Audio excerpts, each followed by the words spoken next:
अब इस कंसेप्ट का नाम है कि हम लोग को ये देखना है कि अगर हम लोग ऑर्डर कर रहे हैं, जैसे हम लोग कोई क्वेश्चन में दो टाइप के रॉ मटेरियल लग रहे हैं और हम लोग उनका ऑर्डर कर रहे हैं, तो अब ये वाला कंसेप्ट कहता है कि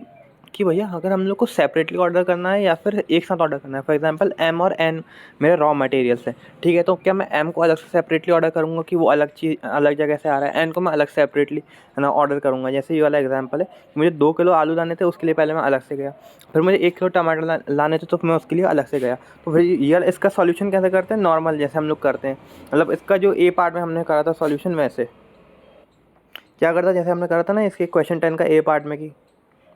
अपन ने पूरी क्वांटिटीज़ निकाल ली और यहाँ हमें कितने रॉ मटेरियल लग रहे हैं, रॉ मटेरियल की यूनिट्स क्या, उसका ईओक्यू कैलकुलेट कर लिया, उसका सीसी अलग निकाला, उसका ओसी अलग निकाला और ईओक्यू दोनों का साथ साथ आ गया। पर अब अगर हम लोग दिमाग लगाते हैं, अब हम लोग बोलते हैं कि नहीं, हम लोग अलग अलग रॉ मटेरियल नहीं मंगवाने वाले, हम लोग एक ही बार में सारे रॉ मटेरियल्स मंगवाएंगे, यानी 2 किलो आलू ही मंगवाएंगे एक साथ में और टमाटर मंगवाएंगे 1 किलो एक साथ में। तो इसका फ़ायदा क्या है, इसका फ़ायदा सिर्फ ये है कि भैया जो ओसी है, पहले ओसी 2 बार लग रही थी, या हमने क्वेश्चन में देखा तो ओसी थी 15,000 रुपये, वो दो बार अलग अलग सिनेरियो में लग रही थी, यानी टोटल हमको 30,000 पे करने पड़ रहे थे पर ऑर्डर अगर हम लोग मंगवाएंगे। पर इसमें क्या होगा, इसमें सिर्फ एक बार ओसी लगने वाली है, यानी हम लोग को सिर्फ एक बार 15,000 रुपये पे करने पड़ेंगे। तो ये है चक्कर।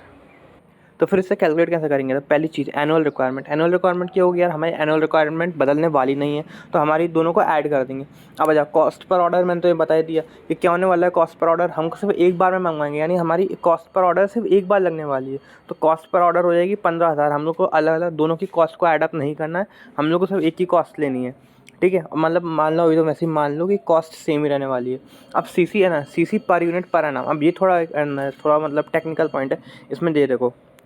अब मान लो यार, अगर हम सीसी ये बोलें कि यार हमारी टोटल प्राइस हमें पड़ी 20 और 30 रुपये, मान लो 2 किलो आलू थे 20 रुपये ना पर के जी, और जो टमाटो थे वो 1 किलो पर के जी थे, तो हम लोग इन दोनों का ऐड नहीं कर सकते ना। प्रॉब्लम ये है कि हम लोग ऐड कर लेंगे, पर हमारे पास तो 70 के ना, हमारे पास ये अपने अलग अलग रेशियो में है, तो हम लोग इसे ऐड नहीं कर पाएंगे, इसलिए हम लोग 50/3 नहीं कर सकते। तो हम लोग क्या करेंगे, इसमें सिंपल फार्मूला लगाएंगे वेटेड एवरेज का। वेटेड एवरेज यहाँ पे बिल्कुल बेढंगा वेटेड एवरेज है, नहीं सही है।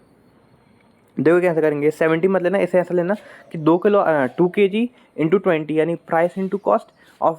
1 रॉ मटेरियल, ऐड कर दो price into cost of another raw material और whole divided by total raw materials. यहाँ पे देखो, यहाँ पे एग्जांपल है कि अपन ने वेटेड एवरेज प्राइस निकाली कैसे, 1928 into 150 77.56 into 200 divide by total quantity. आ गई हमारी कॉस्ट कितनी आ गई, 190.05, ये हमारी आ गई वेटेड एवरेज कॉस्ट, और इस पर निकालेंगे हम लोग सीसी।